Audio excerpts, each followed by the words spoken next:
के बारे में पहले जानते हैं। डीसी सप्लाई मशीन इसमें एसी से डीसी में कन्वर्ट करता है, जो कि 1.5 वोल्ट से लेकर के 15 वोल्ट तक आउटपुट करता है डीसी।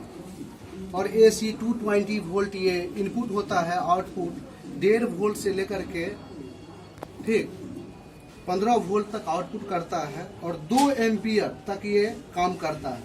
2 एम्पियर से ज़्यादा अगर कहीं आउटपुट में शॉर्टिंग हो जाए तो ये ऑटोमेटिक ऑटो कट हो जाता है। और इससे हम लोग जानते हैं कि मोबाइल में क्या प्रॉब्लम है, नहीं।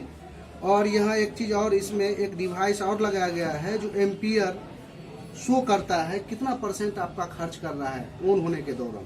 तो एक सिंपल सेट जो होता है 25 से 30% खर्च करता है ऑन होने के दौरान। और स्लीप मोड में जा कर के जब कोई फ़ोन, ये फ़ोन है, ये स्लीप मोड में अभी है, नहीं, इस दौरान सेट 0% खर्च होना चाहिए एम्पियर।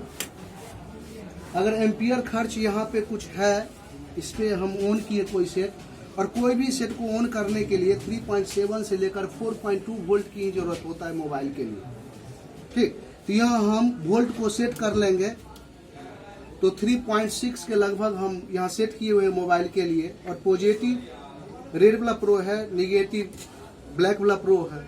और ये BSI और निगेटिव दोनों में लगता है, और ये सिर्फ पॉजिटिव में लगता है। और स्विचिंग के दौरान कोई भी सेट अगर एम्पियर खर्च करता है, और खर्च अपने एक एंड्रॉयड मोबाइल में जो खर्च होता है वो 25 से 35 से 40% खर्च होता है एम्पियर, नहीं। तो एक हम सिंपल सेट जब ऑन कर रहे हैं तो स्विचिंग यहाँ पर अगर है, ये फ्लक्चुएट वोल्ट स्विचिंग है, 25 से 30 जा रहा है और सेट ऑन हो जा रहा है, तो सेट को ओके माना जाता है। लेकिन वही सेट लगाते ही, हम सेट में लगाते ही यहाँ एम्पियर खर्च शो करता है या खर्च होता है स्विचिंग से पहले लगाते ही, तो आप समझ जाइए कि प्राइमरी सेक्शन में शॉर्टिंग, जो कि बैटरी कनेक्टर के बगल में डायोड, NPC, PC, ये जो आउटपुट में जो भी IC लगा होगा, जो डायरेक्ट रूप से बैटरी कनेक्टर से जुड़ा होगा, उसमें कहीं न कहीं लीकेज हो सकता है, हाफ शॉर्टिंग हो सकता है। अगर लगाते ही कोई भी सेट में अगर ये दोनों 0-0 हो जाता है तो 2 एम्पियर से ज़्यादा आउटपुट खर्च हो जाता है, और उसके दौरान फुल शॉर्टिंग माना जाता है सेट में। और फुल शॉर्टिंग के दौरान प्राइमरी सेक्शन में PC, NPC जो पैरेलल सामान लगा हुआ है सर्किट में, वो शॉर्ट होने का चांस होता है। जैसे कि main filter capacitor, Zener diode, जो कि पैरेलल रूप से लगा है सर्किट में, वो शॉर्ट होगा। और सबसे 99% NPC शॉर्ट होता है। NPC का मतलब होता है नॉन पोलर कैपेसिटर, जिसका कलर भूरा कलर का होता है और PCB बोर्ड में सबसे अधिक संख्या में लगा होता है। और प्राइमरी सेक्शन में शॉर्टिंग जब फुल होता है, फुल शॉर्टिंग के दौरान सेट डेड होता है, और हाफ शॉर्टिंग के दौरान सेट डेड होता है, और ओपन के दौरान सेट डेड होता है। लेकिन हम यहाँ पे कोई भी सेट मेरे पास डेड आता है, उसमें हम लगाए पॉजिटिव और निगेटिव, और स्विचिंग दिए, और स्विचिंग है ही नहीं।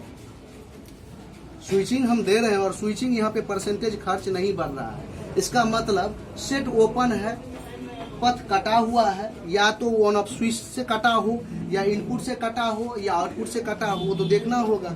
लेकिन हम जानेंगे कि कोई भी सेट अगर स्विचिंग ना ले तो वो सेट ओपन माना जाता है। लेकिन कोई भी एक एंड्रॉयड सेट, जो कि सैमसंग हम मानते हैं एंड्रॉयड सेट में, और सैमसंग लगाते ही या कुछ परसेंट खर्च है, 3 से लेकर के 10 के बीच में यहाँ लगाते ही बैटरी कनेक्टर अगर खर्च यहाँ शो करता है एम्पियर में, तो DC to DC converter IC output या DC to DC converter IC short होता है। DC to DC converter IC से आउटपुट में जो लगा सेकेंडरी वोल्ट होता है, उसमें कहीं न कहीं शॉर्टिंग हो सकता है। लगाते ही वहाँ शॉर्ट दिखाएगा, लगाते ही यहाँ पे आपका शॉर्टिंग दिखाएगा। 3 से लेकर के और 10% के बीच में यहाँ शॉर्टिंग होगा, और स्विचिंग नहीं होगा। उसमें क्या होगा, स्विचिंग दबाने के बाद स्विचिंग नहीं होगा। इसलिए कि DC to DC converter IC output में अगर 2 एम्पियर से ज्यादा शॉर्टिंग है तो कभी आउटपुट वोल्ट नहीं देगा, और वो शॉर्टिंग बताएगा। समझ रहे?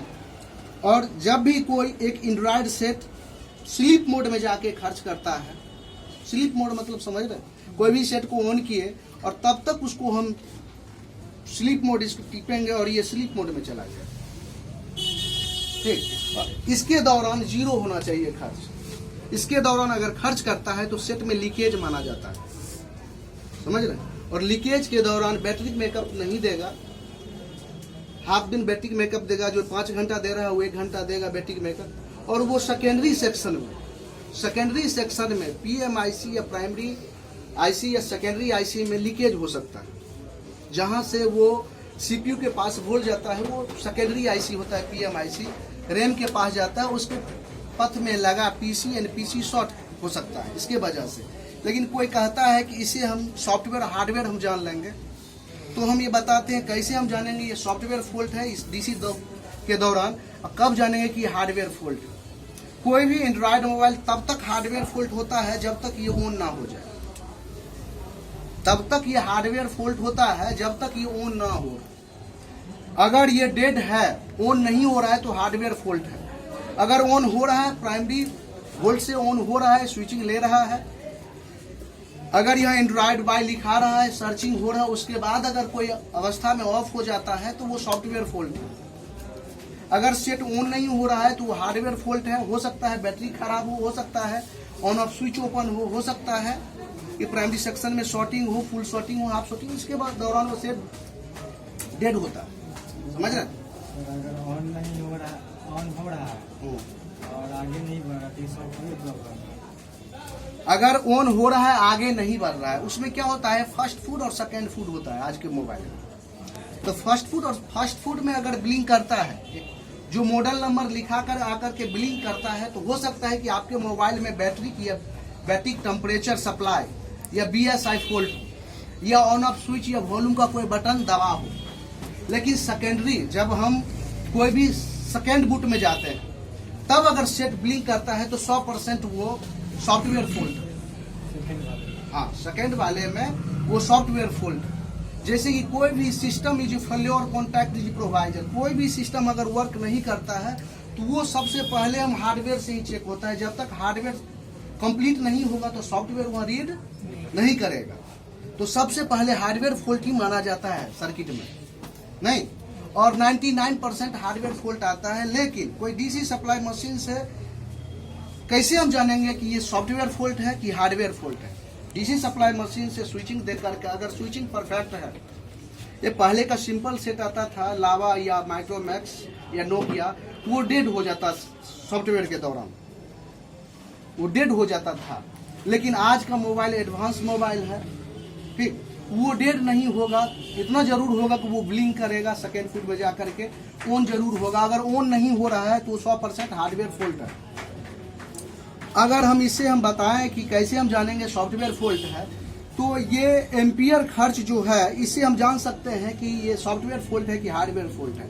एम्पियर खर्च ओके है, जो एक 45%, 35%, 40% खर्च होना चाहिए, फिर फ्लक्चुएट वोल्ट है, ये खर्च हो रहा है और सेकेंड फुट में जाकर इस पे ड्रॉप हो जाता है या जीरो हो जाता है, तो हम सॉफ्टवेयर फॉल्ट मान लेते हैं। इसलिए कि CPU के पास अस्थायी डाटा इंस्टॉल होता है, वो डाटा मिस करने के कारण सेट ब्लिंक हो जाता है और वहीं पे शट डाउन हो जाता है। समझ रहे कि नहीं? तो DC सप्लाई मशीन के बारे हम ये रेगुलेटर के थ्रू चेंज कर सकते हैं इस वोल्ट को। एक घड़ी भी इससे बनाया जा सकता है, एक 12 वोल्ट का सप्लाई भी दिया जाता है, 15 वोल्ट का भी सप्लाई यूज किया जा सकता है इससे, नहीं। लेकिन एक मोबाइल के लिए क्या सप्लाई इसमें चाहिए, तो ये मिनिमम जो होना चाहिए 3.7 और मैक्सिमम क्या होना चाहिए 4.2। इसी रेंज में आपका इसका फ्रीक्वेंसी होना चाहिए, वोल्ट होना चाहिए। और वोल्ट कंस्टेंट होता है, अस्थाई होता है, और एम्पियर हम घटा बढ़ा सकते हैं। वोल्ट कभी घटाएंगे बढ़ाएंगे नहीं, जब हम कोई भी सप्लाई इसमें लगा लिए और इसके दौरान अगर वोल्ट को हम घटाते बढ़ाते हैं तो हो सकता है इसमें 15 वोल्ट चला जाए और सेट आपका डेड हो जाए, तो हम इसको फिक्स करते हैं। हमेशा 3.6 वोल्ट पड़ेगा हमेशा। अब मोबाइल में लगाने के बाद इसको हम नहीं बढ़ा सकते हैं वोल्ट को, ठीक। लगाने से पहले इसको वोल्ट को हम घटाया बढ़ाया जा सकता है, लेकिन हम बैटरी कनेक्टर में इसको हम लगा करके और यहाँ से हम घटाते बढ़ाते हैं तो क्या होगा जानते हैं? सेट डेड हो जाएगा। हो सकता है कि वहां ज्यादा ये आगे हो जाए और वोल्ट 15 वोल्ट चला जाए और सेट डेड हो जाए। इसीलिए इसका सही यूज बहुत जरूरत है और इसका सही नॉलेज की जरूरत है कि कहाँ कितना वोल्ट डालते हैं।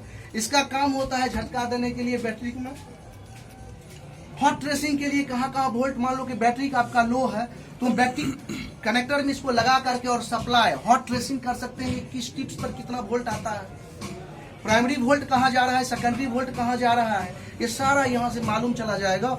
और इसमें एक और काम कर सकते हैं, इसको चार्जिंग लगा के चार्जिंग भी इससे चेक किया जा सकता है।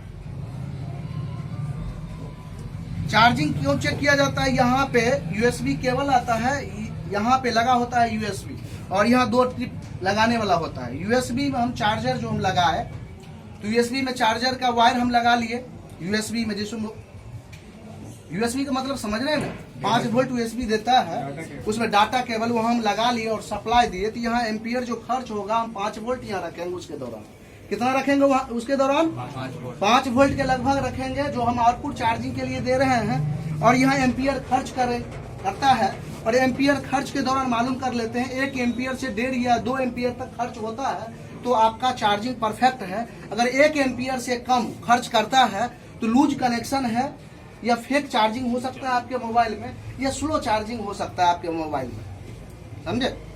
अगर कोई आप लोग के पास और क्वेश्चन कुछ हो तो हम बताएंगे।